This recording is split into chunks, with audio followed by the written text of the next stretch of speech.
Hello, sorry to keep you all waiting. Before I begin, it is day 42 of the botched New York City primary, where still there is no election results in one congressional race. This, as the New York Times notes, is due to, quote, the deluge of 400,000 mail-in ballots, previewing the, quote, challenges facing the nation as it looks towards conducting the November general election with mass mail-in voting.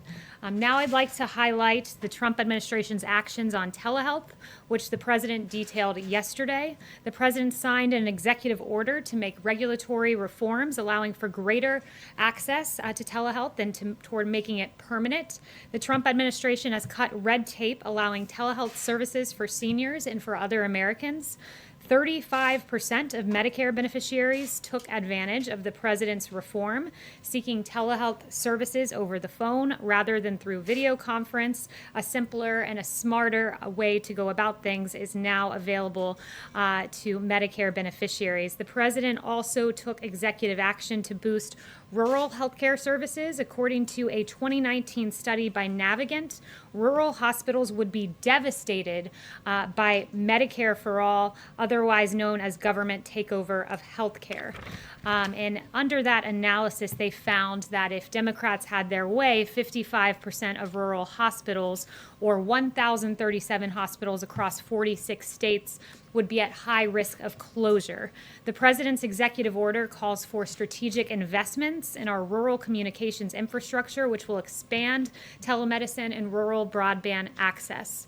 Democrats seek to deny Americans their health care freedom, but President Trump is working hard to save your health care by guaranteeing protections for people with pre-existing conditions, eliminating the highly unpopular individual mandate of Obamacare, stopping surprise medical billing, increasing transparency, and lowering drug prices. President Trump will continue to work hard to enact these healthcare principles by requiring price transparency, allowing states to purchase drugs from other countries, and improving Medicare to lower drug prices and reduce out-of-pocket cost for seniors, and by ending surprise medical billing and making companies compete for your business by providing more options and more affordable plans. Lastly, later today, Senior Advisor to the President, Ivanka Trump, will be joined by Attorney General Barr, Director of the Domestic Policy Council, Brooke Rollins, executives from organizations that combat human trafficking, and survivors from across the country for a roundtable to highlight newly awarded Department of Justice grants to provide safe, stable housing to survivors of human trafficking. DOJ will award over $35 million in housing assistance grants for victims of human trafficking to provide supportive housing and appropriate services to survivors of human trafficking. And with that, I'll take questions. Yes. Thank you, Kaylee. Two questions about the coronavirus.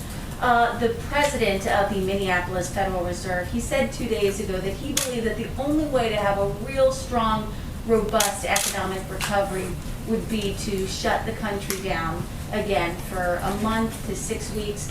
I know that this idea of short-term pain for long-term gain has been shot down before by President Trump, but has it been given any more consideration given the recent flare-ups across the country? No, and I would refer you to what Dr. Fauci said back in May. He said we can't stay locked down for such a considerable period of time that you might do irreparable damage and have unintended consequences, including consequences for health. And several of those consequences I've outlined for you before. For instance, the fact that in any given year you have 120,000 Americans who die from drug overdose or suicide, and we saw during the lockdown previously that we saw overdoses nationally jump by 18% in March and 29% in April, 42% in May. Overdoses do go up, suicides do go up, cancer cases are missed, as Dr. Scott Atlas has pointed out, that in the U.S. alone there are 150,000 new cancer cases that arise every month among patients. Most have not been seen, and that was referring to the lockdown. The American Cancer Society also noted that during the pandemic they've seen an 80% drop in cancer cases being identified. So there are many health consequences. Those are three of what are a long list. But so no matter how bad it gets, you don't think there's any way that President Trump would look at a nationwide I'm certainly lockdown? not going to engage in hypotheticals, but no, the president is not considering a national lockdown. What he is encouraging is mitigation efforts like wearing a mask, which is patriotic, like social distancing, and engaging in these really common sense, safe measures to safely reopen and avoid the health consequences of a lockdown. Okay, and one more thing about the negotiations going on today on Capitol Hill. Given the amount of money that is involved, the amount of Americans that would be impacted by this next stimulus bill, why isn't President Trump more personally involved, or at least more visible in these negotiations? Well, he is through his chief of staff and through his secretary of the Treasury. He's regularly updated. I was just in the Oval Office with him, and the chief of staff was updating him on that very measure. But right now, the Democrats are being fundamentally unserious. They've offered no concessions. They've offered no plans. If anything, they're moving the opposite way. And to demonstrate their unseriousness, their $3 trillion plan, they've now said, oh, it needs to be $3.4 trillion, when the president has had a very narrow, specific focus right now. It's extending unemployment insurance. It's making sure Americans don't get evicted. And when Democrats, as I noted on Friday, were offered the Martha McSally bill, which would have been extending unemployment insurance for at least 7 days while these negotiations continue, that was rejected by Chuck Schumer, which should tell you exactly where Democrats stand. And it's against hardworking Americans who lost their jobs through no fault of their own. The president about 10 minutes ago tweeted about vote-by-mail absentee voting. He says, in Florida, the election system is safe and secure, tried and true. What, in his view, changed? Was he advised by Republicans that he was potentially suppressing his own vote by stoking unfounded fears about mail-in voting? And will he admit now what is the fact that voting across the country by mail is safe and secure and tried and true? Well, the president has always said that absentee voting for a reason is different than mass mail-out voting like what Nevada is seeking to do, which leads to mass It's the fraud. same thing.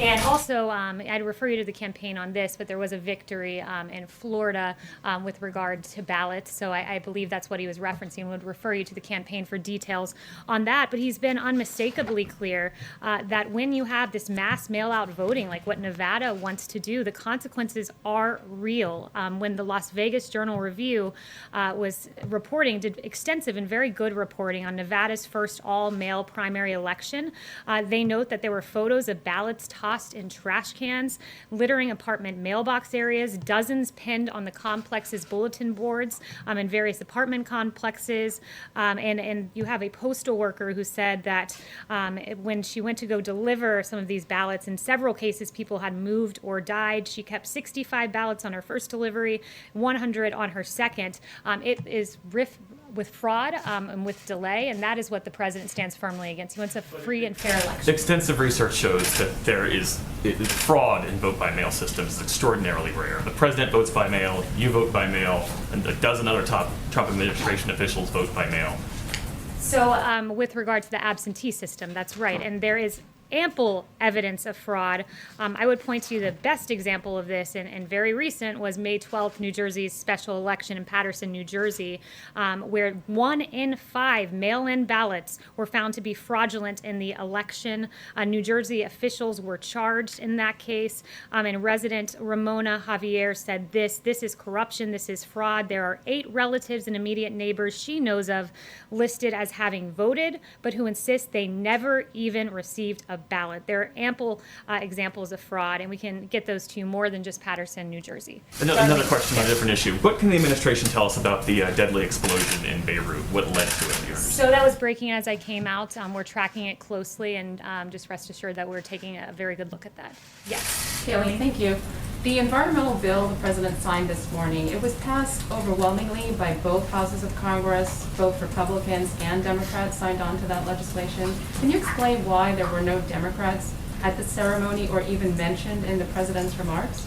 The president is very proud of what happened today, the single largest investment in America's national parks and public lands in history, the most significant conservation achievement since Teddy Roosevelt won the support of more than 850 conservation groups, and it provides $900 million a year in permanent funding to the Land and Water Conservation Fund. And you're asking about recognition of congressional Democrats right now, and the only thing that we're recognizing about congressional Democrats right now is how appalling it is that there are Americans who are going without paychecks because they refuse to partner with Martha McSally, Republicans, and the president in ensuring that those payments go out.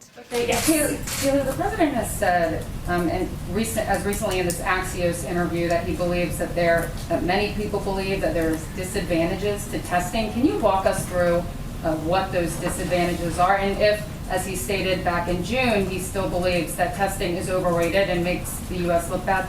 So I would know what the president refers to with regard to testing is that, the media doesn't often acknowledge that when you do the most testing in the world, lead the world in testing, that you do identify more cases. So that is what he refers to with testing, and he's made that point a few times. But look, we lead the world in testing, and the president's very proud of this. The administration's very proud of this. We've done more than 60 million tests on track, according to HHS, to do 100 million by September. That's extraordinary. And when you compare that to the next highest number, India, in the ballpark of about 16 million tests, what we've done in this country is impressive, and the president's very proud of that effort. Do you still believe that testing in the U.S. is overrated? The president, again, points out that the media refuses to acknowledge that when you test so much, you do identify more cases. That's the point he was making, and he's very proud that actually since March 12th, we have increased daily testing by 32,000%. Worth mentioning, this is a novel virus. There wasn't a test, and this president led the way in getting emergency use authorizations to, one, identify working tests, and then to surge the testing capacity by 32,000% since March 12th, and that's thanks to President Trump. Thanks, Kaylee. On TikTok, the president has argued that the United States should receive money in return for a potential sale, but he hasn't really explained how. Under what authority could the Treasury collect fees from China, from Microsoft, or from any other U.S. buyer to get this done as the president demanded? Yeah, so I'm not going to get ahead of the president on any official action, but he has made that point, and he and both Secretary Pompeo have said that the U.S. will take action in the coming days on Chinese apps, including TikTok, due to the national security risk. And we all agree that there needs to be a change, especially with TikTok collecting significant amounts of private data on users. It's unacceptable, but I won't get ahead of the president on what those actions look like. Yes. All right. Thanks very much. I wanted to ask also on TikTok about Beijing has said that it may hit U.S. firms as a response. It sort of slammed this smash and grab of TikTok. What do you say to that in regard to China? And secondly, China has not complied with its commitments under the U.S.-China Phase 1 trade deal. We're reporting today that they've only completed 5%, for instance, of the energy purchases in this first half of the year. Can you just sort of say? Yeah, we encourage China to fulfill their obligations in the Phase 1 China deal and to fulfill their end of the agreement. But the president remains keenly focused on TikTok and protecting the private data of millions of people in this country. And PRC's, the People's Republic of China's laws require Chinese companies to cooperate with PRC security and intelligence services, enabling the CCP to access foreign user data. And what this means is that these entities ultimately answer to the CCP, which actively undermines U.S. interests and is hostile to American values and the rights of individuals. And the president will stand firmly against China on this. Can I just guess, John? Thank you, Kaylee. I wanted to ask you about the COVID relief bill. The president has suggested if there is no agreement that is reached, the president would act unilaterally.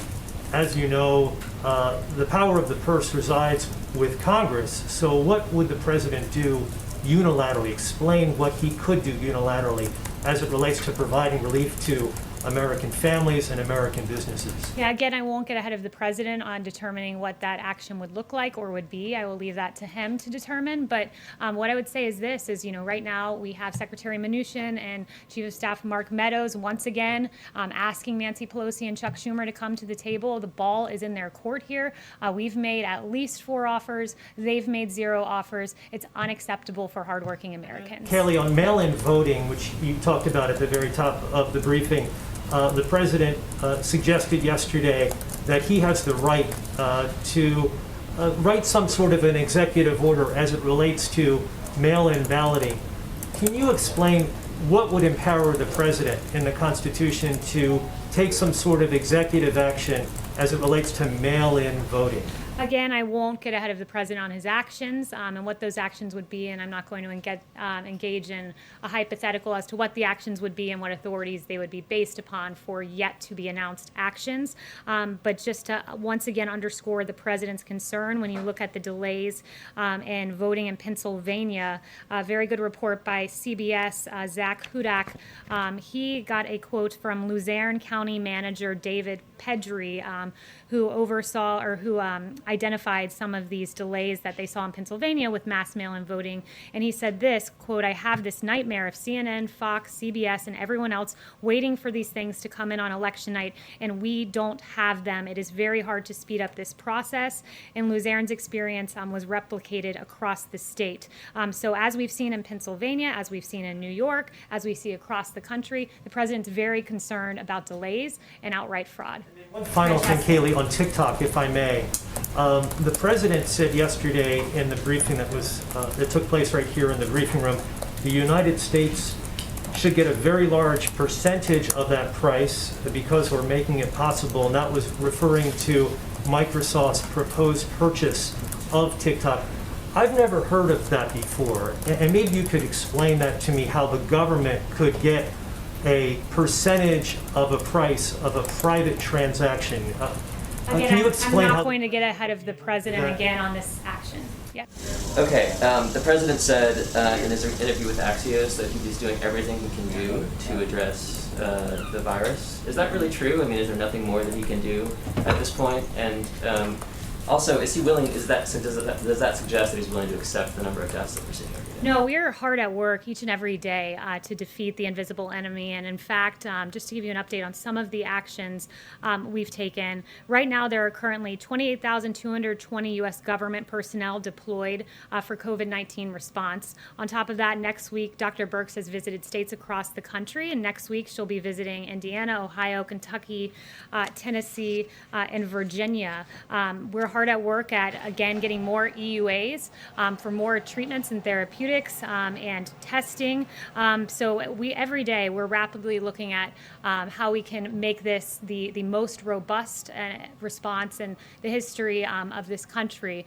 And I think that we've done that when you look at remdesivir and the therapeutics at play, and the case fatality rate is really indicative of what this president has done. When we have the lowest case fatality rate, one of the lowest in the world, below the average of the world, and below Europe, that shows that our therapeutics are working. Remdesivir, convalescent plasma, and dexamethasone.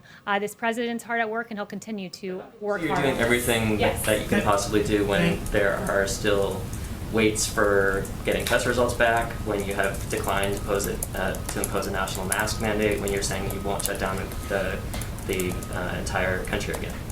So with regard to testing and the timing, when we identify a problem, we quickly identify a solution. And when there were delays in testing, we immediately identified pool testing as a way to increase the speed of testing. We already lead the world in testing, so to increase the speed, we move towards pool testing. And that's the flexibility with which this administration adapts to problems we identify on the ground, and we rapidly develop a solution to ameliorate the problem.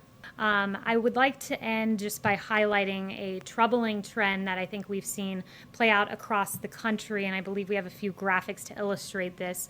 It pertains to the defund the police movement, and when you look at across the country, the ties of defunding the police with increases in violence, it's a cause for concern.